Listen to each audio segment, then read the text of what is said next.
Discover the sumptuous wedding gift given to Charlene of Monaco, a royal treasure as symbolic as it is mysterious. Between traditions, rare jewels, and political maneuvering, this report takes you behind the scenes of the most talked about royal wedding of the 21st century. A captivating story not to be missed. Subscribe to our channel to never miss the fascinating stories of royal families from around the world. Share this video, leave a comment with your feedback, and activate the bell to receive all notifications. When Charlene Wittstock became Her Serene Highness Princess Charlene of Monaco in July 2011, the entire world focused its spotlight on the rock. Behind the official smiles, the impeccable processions, and the haute couture gowns lay a meticulously orchestrated staging by the prince's palace. But one detail in particular caught the attention of even the most discerning observers: the wedding gift, the one that would embody the fusion between an ancient European dynasty and a former South African swimmer now destined for royalty. This gift was not a simple offering, but a shining symbol of power, heritage, and prestige.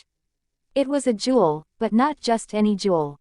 A jewel steeped in history, both a tribute to the Grimaldi line and a discreet manifestation of Charlene's place in the monarchical continuity. The official wedding gift offered by Prince Albert II to his young bride was a sumptuous necklace, custom designed by Van Cleef & Arpels, a privileged partner of the Rocher for decades. Entitled Ocean, this unique necklace could also be worn as a tiara, thus offering a dual interpretation, that of grace and that of a crown. Crafted from sparkling diamonds and sapphires evoking the deep hues of the ocean, it symbolized both Prince Albert's love of the sea and Charlene's now princely vocation, who would embody modernity at the heart of a centuries-old monarchy. The choice of jeweler was not insignificant. Van Cleef & Arpels has had ties to the principality since the 1950s, notably since the wedding of Grace Kelly and Prince Rainier III. By entrusting this house with the creation of this jewel, the palace sought to create an emotional and visual connection between two princesses from elsewhere. The ocean necklace features 1,200 precious stones, including 359 diamonds and 11 pear-shaped sapphires, mounted with exceptional craftsmanship. But this jewel is not simply an object of art, it is a statement. It says, "Welcome, but also, you are now part of our history." Behind the scenes at the wedding, it was revealed that the necklace had been designed several months in advance in the greatest secrecy, with the indirect participation of Charlene herself, who is said to have suggested her preferences in terms of jewelry, in particular her attraction to fluid shapes, marine colors and sporty lines reminiscent of her past as an athlete. But this glittering gift was only the tip of a much larger iceberg. For behind the enchantment also loomed a political strategy. The marriage of Charlene and Albert was not just a romantic union, it was a diplomatic, economic, and symbolic event. The sovereign prince needed to ensure the dynastic continuity of the House of Grimaldi.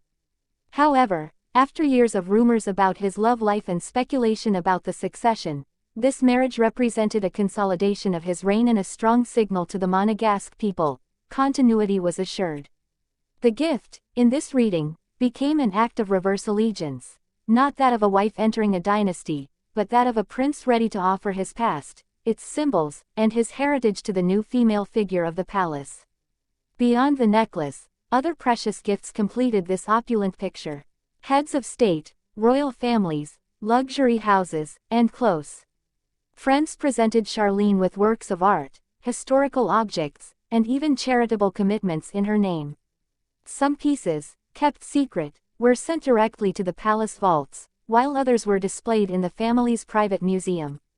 A painting donated by the princely house of Liechtenstein, a collector's watch from the King of Sweden, an antique set restored by the Belgian royal family, all these gifts told the story of another facet of the wedding, that of Charlene's integration into an elite network, a world where every gesture is coded, every gift a message, every smile a signal.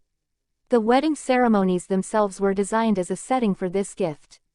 During the religious ceremony, as Charlene appeared in her Giorgio Armani gown, cameras from around the world attempted to capture every detail. The ocean necklace, although absent that day, whether for discretion or strategy, was mentioned in the comments of specialist journalists.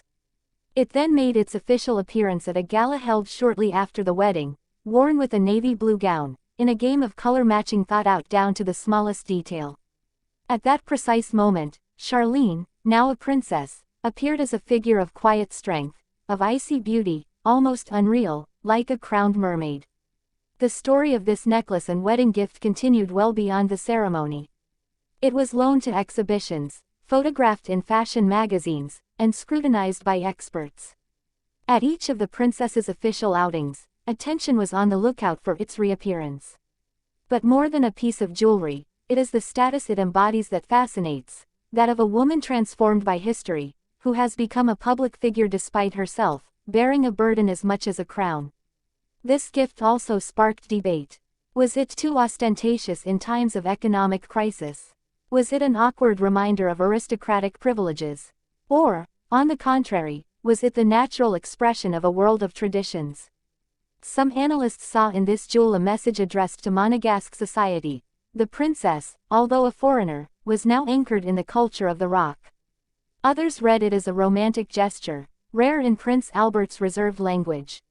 Still others saw it as an act of political communication, designed to seduce the international media. Whatever the interpretation, the jewel achieved what few objects can. It imposed a narrative, a story, a memory. It became a legend. And then, as is often the case in Monaco, what shines also hides the shadows. Charlene's wedding was not without rumors, tensions, and moments of estrangement. Charlene's famous escape, a few days before the wedding, the tears shed during the ceremony, the repeated absences from official engagements, all of this tinged this fairy tale with a very real melancholy. The necklace, in this context, seemed to capture a moment of grace, a promise of unity perhaps never fully fulfilled. It became a reminder of a suspended moment, of a brilliant hope crystallized in gems. Even today, this wedding gift remains a source of fascination.